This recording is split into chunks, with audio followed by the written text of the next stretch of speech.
Good morning, folks, and welcome to the Funky Brain Podcast. My name is Dennis. So, our guest today is the host and creator of the Way Out podcast, a 12-step drug and alcohol recovery show, which aims to demonstrate how lifelong sobriety and recovery is possible and that we can recover out loud. I love that part of it. Mr. Charlie Levoir, how are you doing today, sir? Doing spectacular, Dennis. Thanks for having me on. I'm really excited to share a little bit about my own recovery and the podcast. So, how are you doing today in our turbulent world right now? Yeah, it's an interesting time right now, but I gotta tell you, anytime I'm faced with change today, I have the ability to embrace the opportunities that exist within that change. And so I've really tried to focus on what opportunities have presented in this time. And there's a lot of them, Dennis, that have come up in terms of being able to embrace some solitude and embrace some additional opportunities to show up in my relationships with my significant other and my children. So yeah, there's been opportunities and I try to focus on those. Yeah, and that's great. And an important thing that you said, I think, is when something comes up, we can get through it. Like, that's one of the problems that we have with our addiction and our alcoholism is something comes up. I don't know how to handle that. And I haven't since I was 5 years old. So all I know is I'm going to drink and then I don't have to feel that way anymore or deal with that, at least for the next 6 to 8 hours or until tomorrow morning. And until I get through that pattern, I get stuck there. Absolutely. And that hitting that eject button when things get uncomfortable, when things change, because for me, for the longest time, change meant bad, meant fear, meant that I wouldn't be okay, that I wouldn't be safe because of some of the stuff that happened when I was a kid, right? That my introduction to change was so traumatic and dramatic, had a bunch of feelings of not being safe and not being okay, that really change for the rest of my life was scary. And I really attempted to control my life in a way that eliminated all change, right? And all as much as I could. And of course that's impossible, right? That's a fool's errand, but it didn't stop me from trying. And anything I couldn't change, I medicated over. I hit that eject button because I couldn't deal with that, right? In that way. And today in recovery, I have the ability to be able to use the tools that allow me to embrace that change, understand that change is inevitable. In fact, change is the only thing that I can really count on, right? And then embrace the opportunities that exist in that moment of change. How can I show up in this moment of change? What is this presenting me that I can really learn from, grow from, and benefit from? Yeah, well put. I love that. A fool's errand. And change, yeah, that's old ancient wisdom. There's nothing new that we're discussing. There's nothing new here. This is ancient wisdom. Buddha said that 2,500 years ago. The only constant in life is change. 100%. But we fear change. We don't like change. But the tough times never last. So if you're going through tough times, it's not going to last. But neither do the good times. The good times don't last either. It's like everything's constantly moving. So it's like if I can learn to go with the flow, which to me is not organic because I wasn't conditioned that way. Right. And so I look to escapes. And I can still do that in sobriety. So, I would like to talk more about your story, but I can say just real quick, it's like I haven't had a drink in a really long time. But I can still eat a pound of cookies, or I can still, numb out on some TV instead of feeling what's going on in my life. And so it's like, what am I doing? What are my actions? Are they helping me get to my goals? If not, then I should take a closer look at that. And, and I think having accountability partners is real important for something like that. But I would love to hear some of your story for those that are listening, that are struggling, that are sitting there saying, you guys are full of shit. I don't believe you. And, they see a couple of clear-headed guys right now and say, I don't know if I believe you guys, but tell us a little bit about your story. And, the whole, what it was like, what happened, and what it's like now. For sure. So again, my name is Charlie Levoir, and I identify as a person in long-term recovery from alcoholism and addiction. My sobriety date is December 6th, 2014. Prior to recovery, prior to real meaningful recovery, growing up, I grew up with mom and dad, and I look back on that time when I was very, very young as that idyllic childhood. My mom stayed home for most of the time, and she was the chief cook, chief engineer, chief vacation planner, and chief social engineer. Like, she did everything for us. She did everything for us. My dad worked and loved my mom. And that's what I remember, right? Like, his job was to work and to love my mom, right? And my mom, really represented everything else for us. And when I was, let's call it 6 years old, my mom was diagnosed with cancer. And, life changed a little bit. They tried to shield us from that to a large extent, but we always kind of knew something was very, very wrong. We just heard that my mom was sick. My mom is sick. My mom is sick, right? But she's going to get better, my dad would always say. She's going to get better. She's sick, but she's going to get better. She's sick, but she's going to get better. And then at 11 years old, I remember being in school, and I was in the 5th grade. And my brother, my younger brother, and I, who's a year and a half younger, and I have an older brother that's 5 years older than me. My younger brother and I got called into the principal's office. We were good kids. We didn't get into trouble, at least at that time. And said that you need to go home. And I remember that day. I remember that moment. I remember kicking rocks, being behind my brother, and it was like slow motion. And I knew something was wrong, very, very wrong. I had this just horrible feeling. And my dad sat us down on the couch and told us that our mom died. And life like stopped, right? And it was this moment like that was seared into my consciousness from that point on. And nothing after that moment was the same. Everything that I knew to be true was no longer true. Everything that I depended on was gone. And that moment really propelled a need to escape life, like to be okay again, right? I just wanted everything to be okay again. I wanted to be okay again. Before that, I had addictive tendencies for sure. Like, my dad always used to say I had the quickest hand to the cookie jar. So I really believe that I had addict and alcoholic switches from the moment I was born, right? And they were just waiting to get switched. And they would have gotten switched no matter what. I believe that to my core. But the death of my mom at age 11 really poured kerosene on that tinder, and sent me into a desperate search and a desperate longing.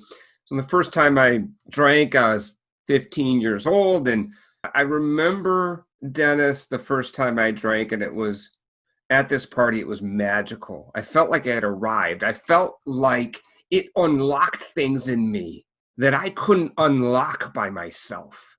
And it contained this power that I didn't have to unlock it. All of my anxiety went away. All of my fear went away. All of my loneliness went away. All of my insecurities went away, vanished. And I was instantly charismatic and funny and confident.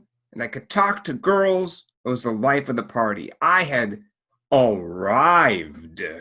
And I drank so much that night that I almost died of alcohol poisoning. They actually had put me in a dog kennel at one point because I was so out of control, right? They didn't know what to do with me. So they locked me up into an outdoor dog kennel.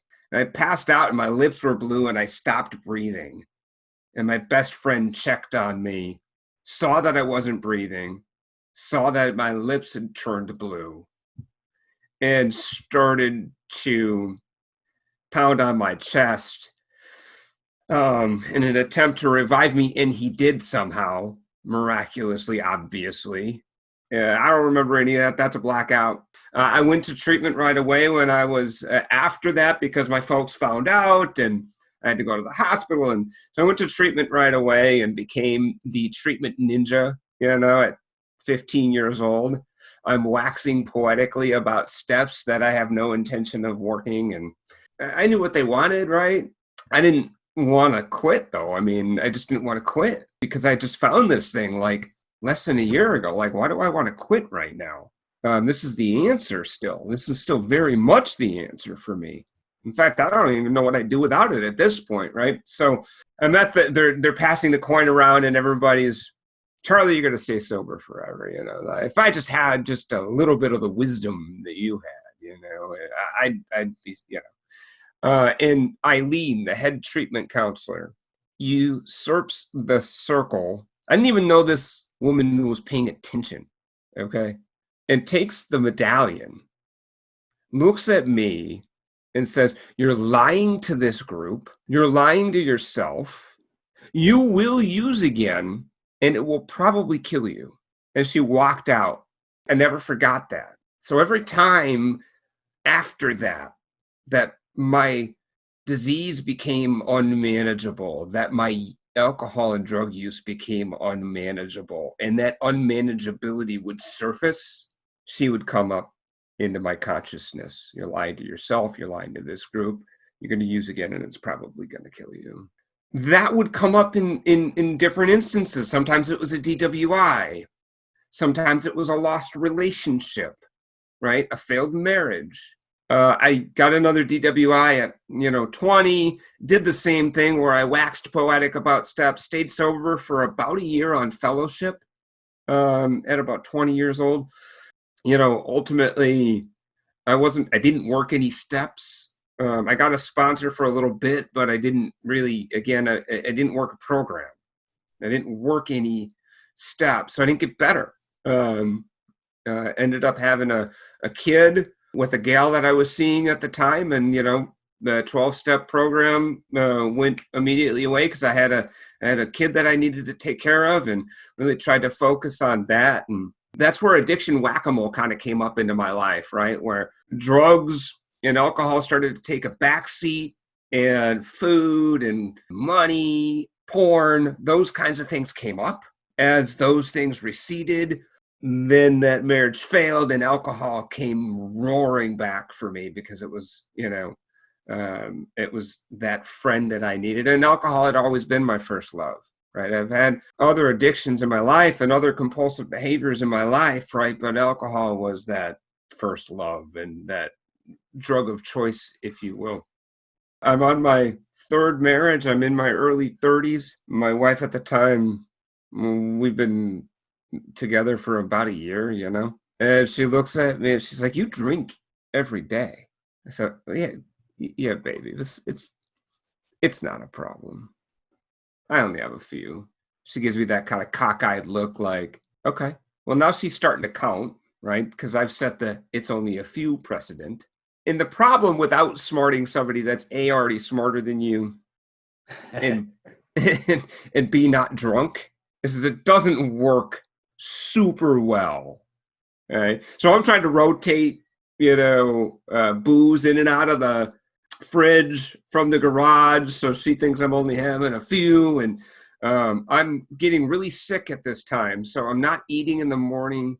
I'm not eating really in the afternoon. I'm essentially fasting every day. And this has been going on for probably 18 months, maybe 2 years, where I'm fasting all day, basically. And then I could just get hammered at night on a more manageable amount of alcohol, right? And I'm losing more and more weight. I'm getting sicker and sicker. I'm drinking every night. The quantities are increasing rapidly. My wife is caught on at this time, and so she asked me. She said, "I think you have a problem. Like you're drinking like 6 to 12 a night, every single night." So then, of course, I pull out I can quit anytime I want. I just don't want to. Why? It's not a problem. Well, if you can quit anytime you want, then quit for 30 days, she says. Well, I should have seen that one coming. So I quit for 30 days on, Marlboros and resentments, which I don't recommend. I haven't heard that one before. That's funny. Yeah, I don't recommend it. It's not ideal. And after the 30 days, ta-da, I'm not an alcoholic. Clearly, I quit for 30 days. So my folks were coming over for my oldest son's birthday and Thanksgiving, and I convinced my wife at the time to allow me to get some alcohol for Thanksgiving, get some wine and whatever. Don't worry, I'll handle it. I'll go to the liquor store. I'm on it. I got enough booze to satisfy a small army, of course. And it's like my parents and my wife on it. That's it. And I vowed to myself that I'd only have one because I knew how important this was and how much was riding on it. And I had one. I couldn't stop. I could not stop. I could not stop. And I'm sneaking beers in the garage, and I'm drinking wine in the garage and in the bathroom, and I'm finishing half-drank wine when people are not looking, and I can't stop. And I get completely hammered, and I almost cut my hand off carving the turkey. I'm both terrified and demoralized at the same time. Terrified that she's noticed, and demoralized because I couldn't stop. And she looks at me after everybody leaves, and she meant it. Like, what's wrong with you? And my son looks at her and looks at me and shakes his head and says, what do you mean? It's just Dad. He's just drunk again. That right there sort of like shattered the veil that I thought I had. For the longest time, it was sort of like this Jekyll and Hyde, right? Like, especially when I'm not in a relationship, it's easier, right, to keep my alcoholism and my addiction under wraps, right? And be super dad, super employee, right? And as long as I'm super dad and super employee when everybody's looking, and I'm getting bombed when nobody isn't looking, right? Every night. And things are cool, right? As long as nobody figures it out. And that shattered that sort of perception or my belief that nobody knew, because my oldest son saw right through it. And so, she said, you gotta go to treatment, you gotta go, or it's over. And so I went to an intake for treatment purely because I didn't want to get divorced. I didn't want to get better. I didn't want to get sober at that time. Yes, I was demoralized. Yes, I had been sort of exposed by my son, but I wasn't ready to give this thing up, and I sat in this treatment counselor's office, and I don't know what happened, Dennis, man, but she started asking about my drug and alcohol use, and man, I was tired. I was tired of running, and I was tired of hiding, and I was tired of running from this thing that I had been running from since I was 14, 15 years old for 20 years. I was tired, man. And I didn't want to live like I was living anymore. And I didn't have any other answers. And I had tried everything. I had tried it all on my own. I just broke down, man. And I just told her everything. And for the first time in my life, I was completely honest with an individual about my drug and alcohol use. 100% honest. And I don't know, man, I cried like a baby, and I surrendered that moment to all of it. And she asked me, she's like, what do you want to get out of this thing, this treatment thing? What do you want to get out of it? And I said, I want to know why. I want to know why I am the way I am, And she kind of laughs and she's like, yeah, okay. So let's see you figure it out. Let's say you're a big addict and alcoholic switches and they were bound to get tripped, or let's say it's because your mom died when you were 11. Do you think that if you find out why you are the way you are, you'll ever be able to drink safely again? No, I don't. In fact, I know I can't. I've proven it to myself. Good. Should we focus on how we get better then, instead of why you are the way you are? And that was that first sort of light bulb moment, man. It's not about why I am the way I am. It's about how I get better. And I went home and told my wife at the time all of the things I had done wrong that she didn't know about, and all of the which I don't recommend. The steps are in order for a reason, right? So I came home and did a selfish step 9 and told her I drove drunk with her kids and told her and so we're not married anymore, Dennis, which might Right. surprise you. Not, I don't recommend that either, right? Yeah, don't Um, jump into big things like that yet.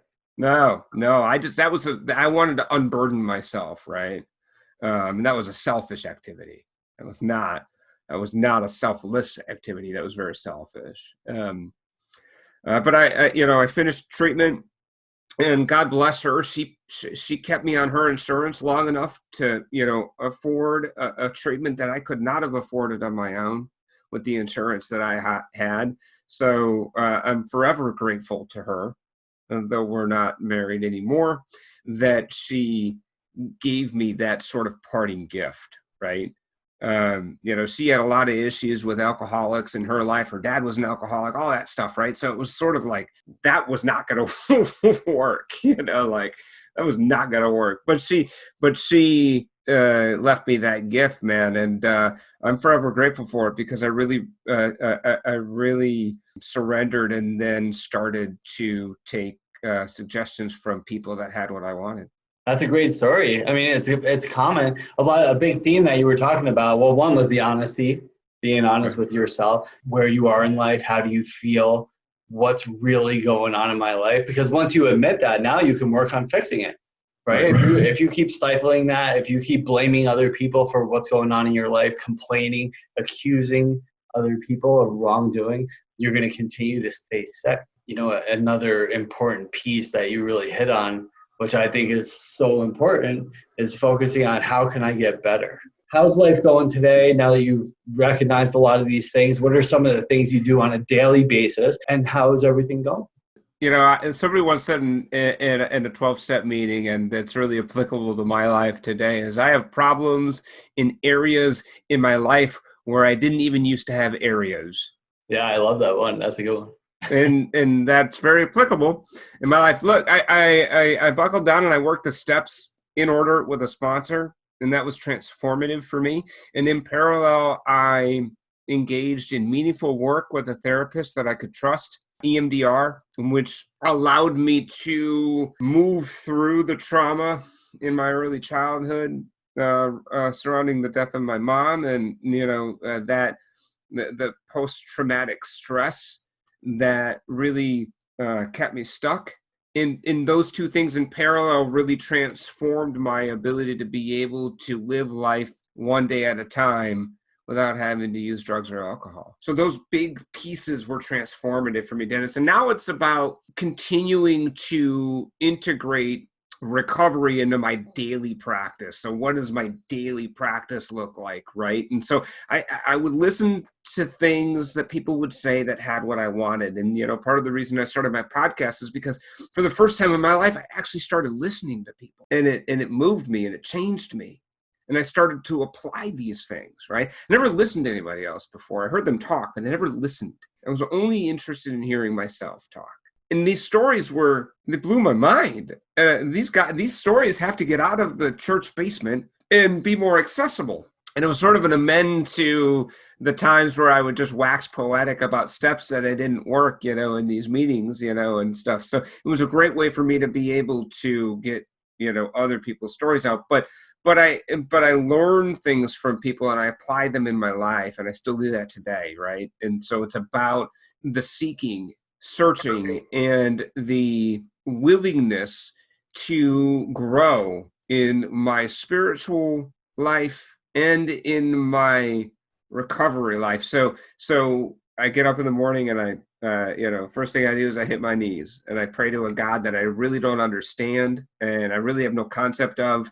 I'm 5 years in, man, and I have the only thing I know is that when I pray to this higher power, my life is better. That's all I know. It's as simple as that. It works, right? And when I align my will to this higher power to try to be of maximum service to the God of my understanding and the people around me, my life gets better. And I understand that getting out of myself and being less self-focused and less self-centered is the key for me. And even when I try really, really, really, really hard and on least selfish days, I'm still kind of selfish, right? So I know this about myself. Like on my least selfish days, Dennis, I still have got some selfishness going on in there, right? So, it's a practice of continuing to get out of self and to use my skills and abilities to be able to help other people. Everything I do is centered around that. Everything that I do in my recovery and my spiritual practice is centered around a continued process of getting out of self, being of maximum service to those people around me. And when I do that well, my life goes really well, right? And when I don't do that so well, then I'm sort of mired in my own stuff. That's when my house isn't big enough. That's when I'm not getting paid enough. That's when it all starts to cave in on me, right? That's when I'm not practicing and I'm not on my spiritual ball, man, that's when life starts to cave in. And the weird part about it, man, is it never feels like I'm the problem. It always feels like y'all are the problem. You know what I'm saying? Like it always feels like my boss is being a jerk, and my significant other is on my case, and my kids are being brats, and the drivers on the road have their heads up their butts, right? That's what it feels like, right? And I get restless and I get irritable and I get discontent, right? But the problem is the only thing that changed was me. The world didn't change, right? So getting back to those basics for me is so important, and making sure that I'm still rooted in those fundamental basic spiritual principles that keep me well and keep me happy. And that is absolutely rooted in selflessness. So I hit the knees every morning, and then I do a reading out of some recovery literature, a daily reader, and I meditate. Sometimes 5 minutes, sometimes for 10, right? It's not that long, but the idea of that meditation practice for me is to quiet down my brain, get that breathing in place, right? So I can empty this stuff out and get that, itty bitty shitty committee to quiet down, so that I can then, channel the God of my understanding in my life. And then I can recenter myself throughout the day a lot easier when I do that. So that's how I start my day. I end my day similarly. And that's kind of my recovery toolkit, outside of the fact I still go to a 12-step meeting at least once a week. And exercise for me is of paramount importance.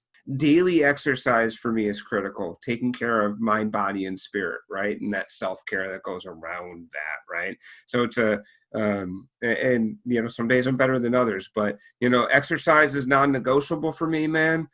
Prayer is non-negotiable for me, and meditation is not. Those are the sort of like my non-negotiables. Yeah, and I love that. And that's really important. And as a coach, I drive that home to my clients and the programs that I go over with them. It's the same thing. It's that body, mind, and spirit. Again, nothing new here, ancient principles. Like if I'm working on my body, mind, and spirit, and I'm trying to be of service, get out of myself, everything you touched on is spot on. It's like if I'm worried about me and my problems and me, then that's why I'm stressed out. That's why I'm overwhelmed. That's why I'm worried. That's why I'm not where I want to be financially, romantically. My body doesn't look the way I want it to, and because I'm focused on me too much. But as soon as I can say, like, if you think about that, I mean, I always say with service work, when I used to go to AA a lot, it was always like, you got to sponsor people. Well, some people aren't made to be sponsors, and I always said it was like, find a way to be of service in any way possible. Our purpose on this planet is to be helpful.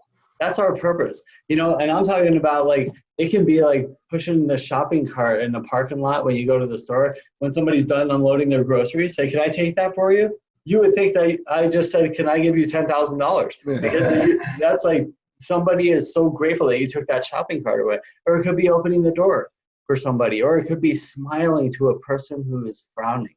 You never know what that person's going through. So it's like, when I do those things, I'm lifting somebody else up. And in that process, I'm not worried about my crap, But when I focus on being of service, helping other people, and doing what's in front of me, the next right thing, I love that one. That was one of the things that saved me, because there was always a lot of cliches in these recovery rooms. And I needed to hear them over and over and over again, because I would sit in a meeting and somebody would say something and I'd be like, I've been waiting for 40 years to hear that. That's that one little sentence that's going to change my life forever. And then a half hour later, I'd walk out of there and be like, what did he just say? Like, so that's what happened in me. And I need to hear these things over, and I need to do these things daily exercise.